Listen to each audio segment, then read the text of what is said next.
여러분 안녕하십니까, 권순환입니다. 국민의힘 사무총장과 수석 최고위원을 지낸 재선의 장동혁 의원이 8월 22일로 예정된 당대표 선거 출마를 사실상 선언했습니다. 장 의원은 특히 윤석열 대통령 탄핵을 반대한 국민과 당원, 자신을 극우 세력으로 매도해 모욕한 당내 일부 세력에 대해 반드시 책임을 묻겠다고 밝혀 주목됩니다.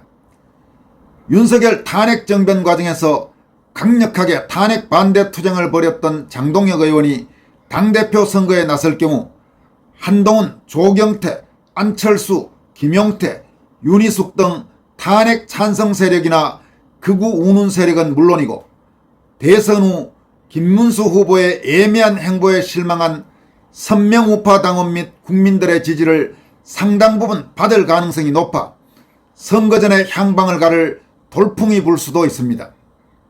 충남 보령시와 서천군이 지역구인 장동혁 의원은 오늘 자신의 소셜미디어에 올린 게시글을 통해서 연일 내부 총질자들에 의해 당이 온통 극우 프레임에 빠지고 있다면서 반드시 당대표가 돼 당과 당원을 모독한 자들에 대해 책임을 물을 것이라고 다짐했습니다.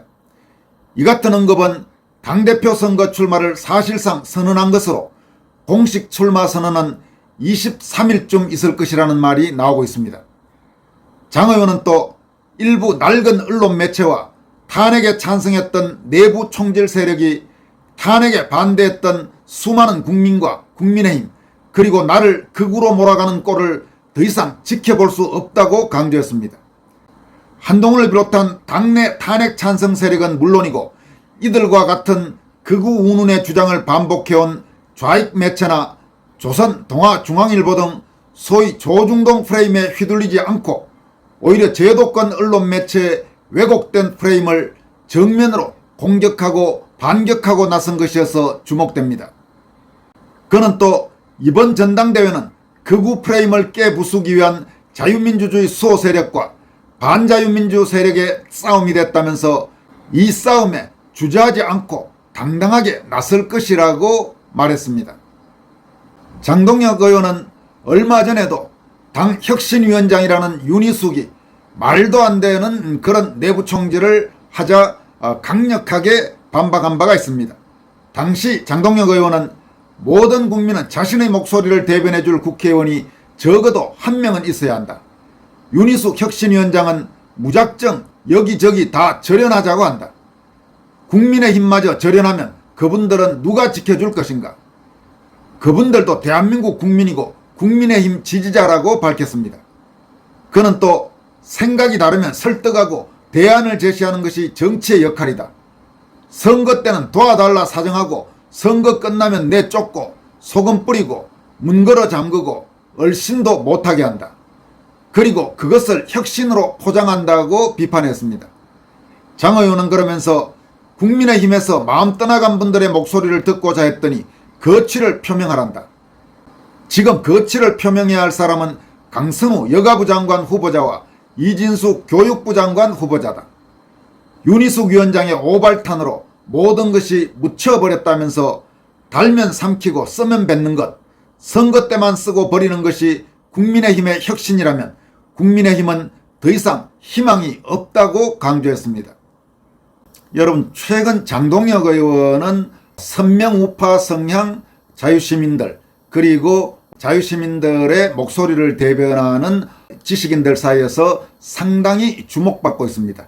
특히 김문수 후보가 대선 후 좀 석연찮은 행보를 보이면서 김문수 후보에게서 마음이 떠나간 국민들 사이에서 적어도 국민의힘 안에서는 장동혁 의원이나 나경원 의원 같은 정치인들이 주목받고 있는 것이 사실입니다. 물론 이제 국민의힘 그 자체가 이미 도저히 고쳐설 수 있는 정당이 아니다 이렇게 생각하고 국민의힘 바깥 특히 최근 창당된 자유와 혁신당의 황교안 대표 등을 주목하는 국민들도 적지 않습니다만은 일단 국민의힘 안에서는 최근에 장동혁 의원에 대한 관심이 부쩍 높아지고 있는 것이 사실입니다.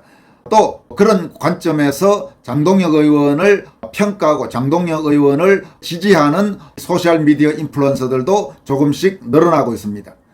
그런 지식인 중 한 명으로 꼽히는 김성회 전 대통령실 비서관은 최근 국민의힘의 진짜 혁신은 윤 대통령 탄핵을 반대했던 광장의 국민과 함께하는 것이다 하면서 국민의힘에 대해서 이재명 좀 보고 배워라, 이렇게 어떻게 보면 상당히 역설적인 표현을 사용해 가면서 국민의힘의 비겁한 형태를 통렬히 질타했습니다.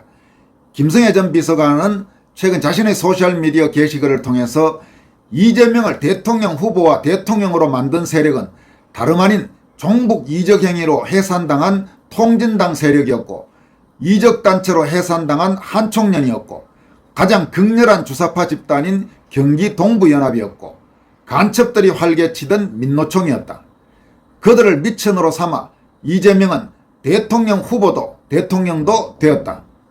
그에 비해 윤 대통령 탄핵을 반대했던 광장의 국민들이 뭐가 문제인데, 광장의 국민들이 종북 이적 행위를 했나, 아니면 민노총처럼 죽창 들고 폭력을 휘두르며 길거리를 난장판으로 만들었나, 아니면 나라 팔아먹으려는 간첩질을 했나. 그런데 입당조차 막으려 하다니라면서 최근 국민의힘 일각에서 제기된 전한길 씨 출당 논의를 강도 높게 비판했습니다. 김성회 씨는 또 윤 대통령의 계엄에도 아무런 피해가 없었으니만큼 윤 대통령을 탄핵해서는 안 된다고 주장하고, 탄핵을 반대한 것이 무슨 죄인가? 공수처의 불법적인 영장과 체포는 부당하다고 항의한 것이 무슨 죄인가?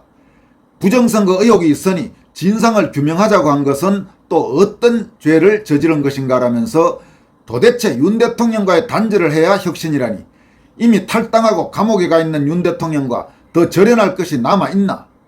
국민의힘에서 윤 대통령 재구속에 대해 그 흔한 논평, 성명 하나라도 냈나? 그저 도망치고 모래더미에 머리 파묻는 타조처럼 고개 숙이고 꼼짝 안 하면 이재명이 봐줄 것으로 생각하나라고 질타했습니다. 그는 또 국민의힘 지지율 추락은 바로 그런 짓 때문이다. 허구한 날 사과나 하고 맨날 뼈를 깎는 반성이나 하고, 윤 대통령도 단절하고 탄핵 반대했던 국민들도 단절하고 조중동 레가시 언론쟁이들에게 잘 보이려고 내부 총질이나 하니 지지율이 높아질 턱이 있나라고 목소리를 높였습니다. 이와 함께 이재명을 보라. 이재명이 언제 언론쟁이들 무서워서 경기 동부연합과 단절했나? 이적단체 한총련 출신을 멀리했나? 간첩질하는 민주노총과 절연했나? 오히려 그들 세력을 바탕으로 개딸들을 만들고 그 개딸들에게 힘입어 당도 장악하고 대통령도 된 것 아닌가라고 역설했습니다. 김성회 전 비서관은 언론에 대해서도 통렬히 비판했습니다. 방구석 여포들인 조중동 언론쟁이들도 그렇다. 도대체 보수 정론지라고 떠드는 너희들, 이재명 앞에서는 오줌질이면서 국민의힘은 만만하나? 이래라 저래라 너희들 훈수대로 움직인 국민의힘 모습이 어떤가? 너희들이 띄운 유승민, 이준석, 한동훈 그 인간들 때문에 지금 국민의힘이 어떤가 라면서 진짜 국민의힘이 단절할 것은 강남 엘리트 귀족처럼 이것도 단절 저것도 단절하며 깔끔 떠는 것들이다. 조중동 레가시 언론쟁이들과 단절하고 강남 귀족 엘리트 의식에 쩔은 자들을 쳐내는 것이다. 그리고 광장의 국민들과 같이 하고 밑바닥 서민들의 애국 충정과 같이 하는 것이다 라면서 그것이 국민의힘의 혁신이다. 겉만 희고 속은 검은 백로짓 그만하고 이명박 대통령, 박근혜 대통령, 윤석열 대통령의 공과 과도 다 끌어안고 그 추운 겨울 탄핵 반대를 외쳤던 광장의 국민들과 함께하는 것이다. 그들과 함께 반미 친중 매국노짓을 하는 이재명 집단에 맞서 싸우는 것이다. 그래야 이긴다. 그래야 자유대한민국을 지킬 수 있다. 그래야 자유우파의 미래가 있다. 광장의 국민들, 광장의 자유우파 1, 2, 30 세대들, 그들과 함께하고 자유우파 국민과 함께할 때 국민의힘 조직도 살고 지지율도 높아지고 빼앗긴 정권도 다시 찾아오고 자유대한민국도 지켜낼 수 있는 것이라고 강조했습니다. 김성회 전 비서관은 마지막으로 이재명을 보고서도 못 느끼나, 저 사람 같지 않은 범죄자가 대통령 자리까지 올라가는 것을 보고서도 못 느끼나, 그것이 바로 다 함께하고 다 끌어들이고 깔끔 떠는 엘리트 정치를 하지 않아서 대통령까지 된 것이라는 것을 못 느끼나, 그것을 보고서도 못 느낀다면 정치할 자격 없으니 지금이라도 당장 그만두라고 통렬하게 질타했습니다. 이어서 전해드릴 내용은 이재명 정권 고위직 인사하는 것 보면 정말로 어떻게 저게 지금 대한민국 정부의 내각인가 싶은 생각이 들 겁니다. 저거는 대한민국의 총리나 장관들이 아니고 범죄자 집단이다, 이렇게 비판받아도 별로 할 말이 없을 겁니다. 이런 말도 안 되는 이재명식 장관 인사, 이재명식 총리 인사와 관련해서 소셜미디어에 짧지만 아주 촌철살인의 글이 하나 올라와서 여러분들에게 소개해드리도록 하겠습니다. 자유전사라는 필명을 쓰는 분이 최근 소셜미디어에 욕먹으면서도 꿋꿋하게 국무위원들을 하자 있는 애들로 채우는 이유라면서 3가지 이유를 들었습니다. 첫째로는 범죄 희석 효과랍니다. 그러니까 세상이 다 그렇고 그런 놈들이다. 내 국무위원들 봐라. 나만 더럽게 살고 막 살면서 범죄 저지른 것 아니다. 둘째는 욕바지 분산 효과랍니다. 나한테만 욕하지 마라. 이미 많이 묻다 아이가. 충분히 배부르니 이제 내 국무위원들과 욕 나눠 먹으련다. 이렇게 질타했습니다. 그리고 3번째로는 상대성 경감 효과라고 표현했습니다. 내가 막 살긴 했어도 나보다 더한 놈들 세상에 널렸지. 그동안 100의 강도로 욕했다면 앞으로는 내 국무위원들 보면서 50 정도 강도로 낮춰줘. 이렇게 이재명이 하자투성이 그런 사람들만 골라서 총리부터 장관까지 줄줄이 인사하는 그런 이유를 이렇게 설명했습니다. 상당히 설득력 있는 그런 이야기라는 생각도 듭니다. 지금까지 권순할TV였습니다. 고맙습니다.